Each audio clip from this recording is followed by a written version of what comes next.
Para mí es un placer dar clases de reglas de interpretación bíblica. Gracias a Dios, cuando estudié en el Instituto Bíblico hace más de casi 30 años, recién convertido, Dios me dijo en profecía, tienes que estudiar. Porque yo no quería estudiar en un instituto bíblico.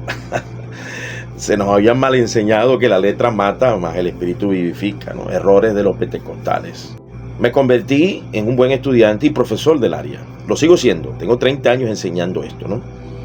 He aprendido en 30 años esto que dijo Immanuel Kant. Immanuel Kant fue un reformador luterano, puritano, pietista. Los pietistas son como los pentecostales. Nos gusta mucho orar en la madrugada, orar. Dice, el sabio puede cambiar de opinión, el necio nunca. El sabio puede cambiar de opinión, el necio nunca cambia de opinión. Otro pensador, porque a nosotros los profesores de aula nos gusta adornar la sabiduría. Hay quienes musicalizan la necedad, pero a nosotros los profesores académicos nos gusta adornar la sabiduría. Es más fácil engañar a la gente que convencerlos de que han sido engañados.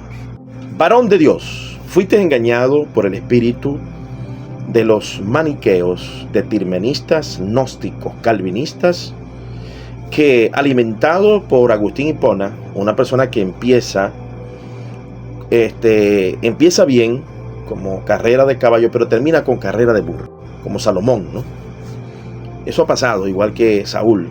Un creyente puede empezar bien y terminar muy mal. El determinismo, gnosticismo es maniqueo, es del diablo. Es el espíritu del anticristo contradiciendo las palabras de Cristo, que tenemos que cuidar y esforzarnos para mantenernos como 5 vírgenes prudentes. Eso es lo que hicieron contigo, Joel. Te acercaste demasiado a la puerta de los reformados, hijos del diablo de la reforma, del concilio de Dort, que salieron a matar, de Cirilo de Alejandría, que salió a matar, concilio de Nicea y todos los demás concilios. No hay un versículo que diga que los concilios nos iban a enseñar la palabra de Dios. No hay. Jesús dijo todo lo contrario, que vendrían a perseguirnos y a matarnos. Eso es lo que ha hecho Satanás con los concilios en la mayoría de los casos. Hay la leve excepción en Hebreos capítulo 15, pero Hebreos capítulo 15, ahí ya estaba metido el diablo, las sectas de los fariseos, y ya en el segundo encuentro que tuvo Pablo, fue llevado cautivo, preso, y tristemente Jacob no lo defendió. Claro, no lo defendió porque en su primera defensa nadie estuvo a su lado. Y Jacob, igual que Pedro y Bernabé, tuvieron que ser reprendidos por hipócritas. Pregunto, ¿un hipócrita no ha caído de la gracia? Claro que sí, Joel. Se puede caer de la gracia, se puede desvincular de la gracia. Así que el que persevera hasta el fin, ese será salvo. Esforzados a entrar por la puerta angosta, porque muchos procurarán entrar y no podrán. Te voy a dar clase de hermenéutica. Primero te cito las 5 leyes del doctor Lang, porque todo doctor académico respalda su postura con otro doctor. Son las mismas normas que están desarrolladas por Charles Hodge en Teología Sistemática 1, Teología Sistemática 2. Ya les colegié por la Universidad Academia de las Asambleas de Dios, de la Biblia de Estudio de Ronald Stampa, Biblia de Estudio Pentecostal, ahora es Vida Plena. Y por el metodista erudito Charles Thompson, en la Biblia emblemática, Biblia de Referencias Thompson. Eso es para enseñarte que no es una interpretación privada, sino que es el colegio de personas sabias que Dios ha levantado. Porque Dios no nos dijo, hey, les voy a enviar concilio, no. Les voy a enviar escribas, les voy a enviar sabios, les voy a enviar profetas, apóstoles. Pero ustedes han caído, tú y Julio, están peligrosamente apostatando de la fe, de la esencia de la iglesia de Esmirna. Te voy a invitar a que leas Esmirna, estudies la carta que escribió Policarpo a los filipenses, y de esa manera vas a entender qué es ser un verdadero pentecostal. De allí nacieron los novacianos, los montanos, y de allí los pentecostales, que nunca necesitamos de reforma. Los bautistas y los novacianos nunca necesitaron de reforma porque ellos se escondieron, perseguidos por los relajados de Roma. Tú has abrazado el relajamiento pervertido de Roma. Te has contaminado, te han pervertido, te han arrastrado los inicuos. Te invito a que crezcas en la gracia de Cristo y en el conocimiento de Cristo. Primero, Jesucristo habló de diezmo 2 veces. Mateo 23, 1 dijo: hagan lo que les mandan hacer los fariseos. Dentro de eso mandaban a diezmar los fariseos. Y no solamente que diezmaban, sino que el problema era que diezmaban, pero no cumplían lo más importante de la ley. No es lo más importante el diezmar y ofrendar. Lo más importante es la justicia y la fe. Jesucristo habla también del fariseo que diezmaba todo el tiempo y el publicano se ha redimido. Entonces en Jesucristo se habla claramente del diezmo y está vigente para la doctrina de los apóstoles inmediatos. Los calvinistas anticristos, hijos del diablo, sacan las palabras de Cristo y dicen que el sermón del monte, el sermón del llano no es para nosotros. Ojalá y no seas de esos hijos del diablo que rechazan las palabras de Cristo para la iglesia. Jesucristo le dijo a los apóstoles: miren, escuchen, vayan y hagan discípulos. Los que yo les mandé, mándenlos también ustedes a los demás.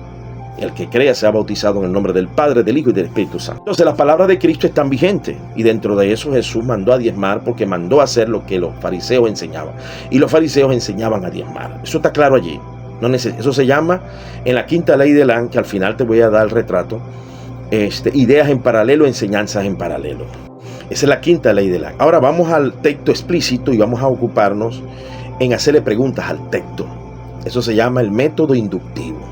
La palabra clave del versículo 1 de Corintios 9, 14 es así también. ¿Qué entiendes tú con así también?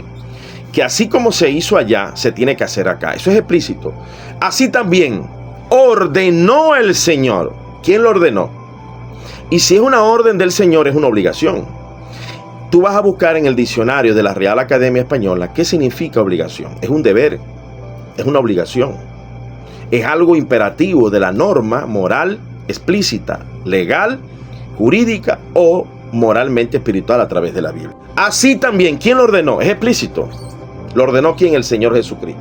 A los que anuncian el Evangelio, que viven el Evangelio. ¿De dónde viene esta frase? Segunda ley de Lang. Texto inmediato. Lee arriba. ¿No sabéis que los que trabajan en las cosas sagradas, pregunta el texto, ¿quiénes trabajaban en las cosas sagradas? Los levitas. Los que trabajan en las cosas sagradas y sirven al altar, del altar participan. Está hablando exactamente de los levitas. Pablo homologa, eso se llama homologación, un ejemplo que se hizo en la ley de Moisés y Jesús lo ratifica, como es el amor al prójimo y amar a Dios sobre todas las cosas, queda preestablecido y establecido en el nuevo pacto. Recuerda que la Biblia se interpreta y se desarrolla de manera progresiva. Un poquito aquí, otro poquito allá, mandamiento tras mandamiento, renglón sobre renglón, línea sobre línea. La suma de la verdad es la verdad. En el nuevo pacto se desarrolló en la Biblia para saber lo que teníamos que obedecer en los primeros 100 años. Y el canon se fue ajustando y reconociendo a través, ya en el año 200 estaba establecido por Irineo de León, por Clemente de Alejandría y otro más por allí. Ya en el año 200 teníamos el canon. Entonces, ya teniendo el canon, uno puede sumar todo lo que se dijo y llegar a conclusivas en suma de la verdad, porque la suma de la verdad es la verdad. Entonces dice, así también, ¿qué entiendes tú como así también? Que así como había obligaciones y deberes a través del diezmo para los levitas y las ofrendas para los huérfanos y las viudas, así también se tiene que asistir de la misma manera al obrero. Eso se llama ejemplo. Pablo usa ese tipo de acción, no es la primera vez. Vemos aquí en 1 de Corintios capítulo 10. Dice, mas estas cosas sucedieron como ejemplo, y comienza a homologar lo que ocurrió en la ley de Moisés, los que pecaron por adulterio, por fornicación, por murmuración, introduce esos mismos pecados en el nuevo pacto. Entonces dice aquí, estas cosas acontecieron como ejemplo. Texto explícito de los apóstoles en hebreo en el año 65 al año 70. Y aquí,